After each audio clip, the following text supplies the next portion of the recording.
Welcome back, viewers. With the elections coming ever closer, there is a big question. Who is the real claimant to the Muslim vote in Uttar Pradesh? Who is their real messiah? The question has gained currency again, with three developments being the precipitating factors. First, it was the removal of S.T. Hassan as the Samajwadi Party's candidate from Moradabad. That came the death of Don-turned-politician Mukhtar Ansari in jail.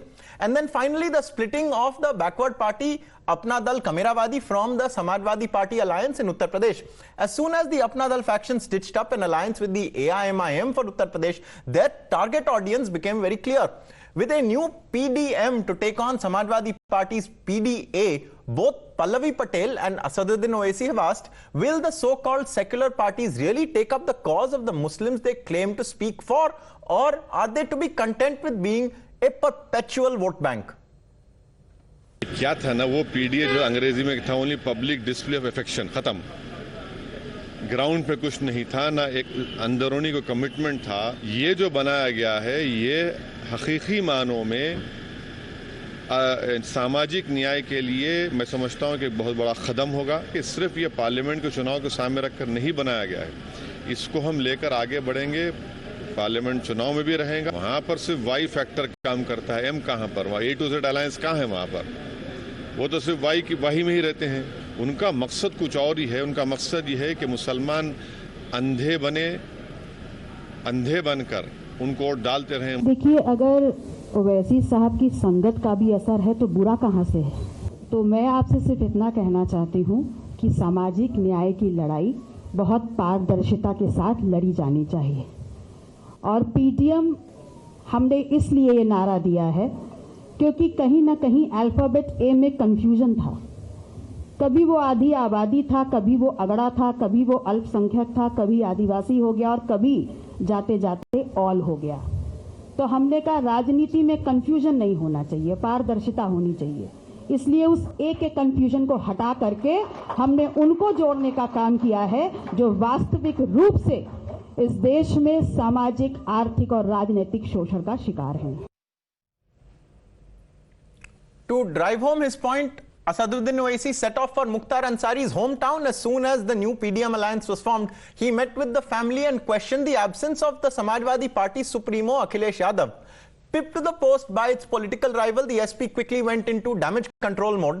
The party underplayed Owaisi's visit, and very soon Dharmendra Yadav was at Ansari's hometown, meeting with the family and paying homage to the dead Don. But the question is it too late, and has the damage already been done?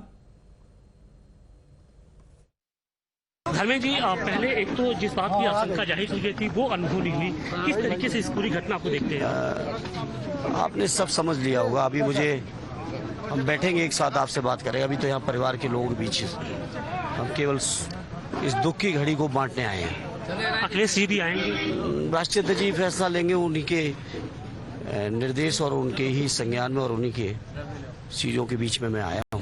सवाल इस बात का कि परिवार जिस बात की आशंका जता रहा था वो अनहोनी हुई, लगातार इस बात को आप लोग भी उठा रहे हैं। इस बात को सरकार को जवाब देना चाहिए। न्यायालय में शपथ पत्र दिए हुए यहाँ के यूपी के प्रिंसिपल सेक्रेटरी होम, और परिवार लगातार इस बात की चिंता में था कि कहीं कोई बड़ी घटना ना हो जाए, और वो हुई। तो परिवार के लोगों को जो शंका थी वो सही निकली, और जो सरकार ने जो जिम्मेदारी निभानी थी वो नहीं निभाई। सरकार का रवैया बहुत ही खराब रहा इस मामले में। क्या लगता है कि सीबीआई जांच या उच्च स्तरीय जांच की आप लोग मांग करेंगे? बिल्कुल करेंगे, बिल्कुल करेंगे।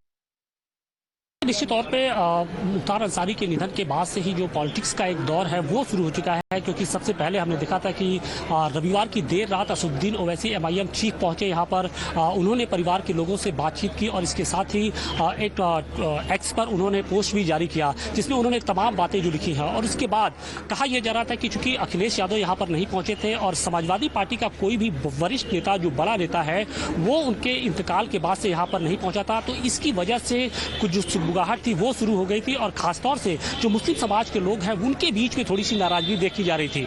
इस खबर के चलने के बाद टाइम्स नाउ नवभारत ने भी इस खबर को पुख्ता तौर से चलाया था, प्रमुखता से चलाया था, और इस खबर के बाद अब समाजवादी पार्टी के जो वरिष्ठ नेता है, जो अखिलेश यादव के छोटे भाई हैं धर्मेंद्र यादव, वो आज यहाँ पर पहुंचे थे और यहाँ पर गाजीपुर पहुंचने के साथ ही सबसे पहले वो कालीबाग स्थित उस कब्रिस्तान में पहुंचे जहाँ पर मुख्तार अंसारी को सुपुर्दे खाक किया गया है। वहाँ पर उन्होंने मुख्तार अंसारी का की जो कब्र है वहाँ पर फूल चढ़ाए और इसके बाद वो सीधे यहाँ पर जो इनका पैतृक आवास है, जिसे बड़का फाटक भी कहा जाता है, वो यहाँ पर पहुंचे और इसके बाद इन्होंने मुख्तार अंसारी के जो परिवार के लोग हैं, उनके बड़े भाई हैं अफजाल अंसारी, सुबुक्तुल्लाह अंसारी, उनके जो छोटे बेटे हैं उमर अंसारी, इन सभी लोगों से मुलाकात की और परिवार को ढांढस बंधाया और उन्होंने कहा कि दुख की इस घड़ी में वो और उनकी जो पूरी पार्टी है वो उनके साथ है। लेकिन सबसे बड़ी बात यह है कि अखिलेश यादव आएंगे या नहीं आएंगे, कब आएंगे, इसी लेकर जब हमने उनसे बात की तो उन्होंने कहा कि जब उनको समय मिलेगा तब आएंगे।